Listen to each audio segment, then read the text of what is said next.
Well, hello, and welcome to the Mediocre Arknights Operator Guide featuring Indra. Come here. Let me get my arms around you. Yeah, I mean hug you. I think that awakened something in me.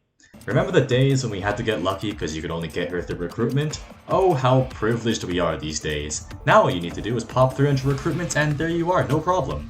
So, what's Indra's subclass? The Fighter, which I'm slightly disappointed is not called Brawler or something more punchy related, but punch they do. That's all, has one block and the lowest deployment cost of all guard subclasses. Indra's talent Quick Fist gives her about a 1 in 3 chance of dodging a physical attack and hitting back harder with double the attack on the next punch.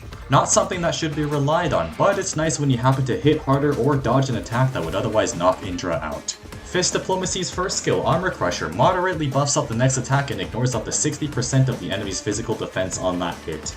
Quite a simple skill, Indra just fists harder. In terms of synergy with her talent, it's not too consistent because you're hoping that Indra dodges, then punching back when the SP bar happens to be full, but due to the defense ignoring bit of the skill, she can damage armor guys decently even without that talent synergy. Skill 2 is Sundered Soul, and it sunders souls by converting her attacks to arts damage for 25 seconds. Attack increases by up to 120%, and each hit heals the operator based on a percentage of damage dealt. To be clear, it's how much damage lands on an enemy, not how much attack Indra has. Similar to skill 1, this skill is pretty effective against enemies with high physical defense but low arts resistance, and self-healing means that she can be left on her own in some cases to punch away. However, that being said, 50 SP is a moderately long charge time, which may leave her just sitting there skillless while more enemies are on the way towards her. Here's another way to use skill 2.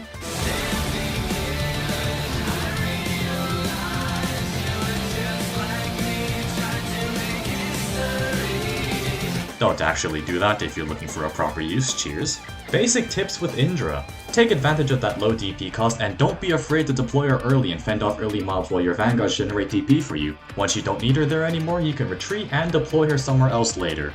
Attack buffs such as Warframe or Scotty Alter skill 2 can greatly improve Indra's damage output with their low base attack and fast attack speed. Upping the damage while still attacking at that same speed allows her to 1 versus 1 opponents a bit better. Bonus points if you make use of Scotty Alter's summon with a lone Indra. So, should you build Indra? If you value having a way around high defense enemies? Yes, you even have the choice of armor pierce or arts damage depending on the situation. If you value boss killing? No, she's more fragile than you think. If you value a hybrid damage dealer? Yes, but keep in mind that if you exclusively need physical or arts damage, you're probably better off using a different operator of one of the damage types such as Astasia or even Franca. If you value fisting foes in inappropriately sensitive places? Most definitely. Finally, here are Indra stats, Potential's Trust Bonus base skill, which by the way, higher chance for clue 5, and my E264M3 Indra looking quite cool with her skin there. Indra Operator Guide complete. Thank you for watching, and I hope to see you next time.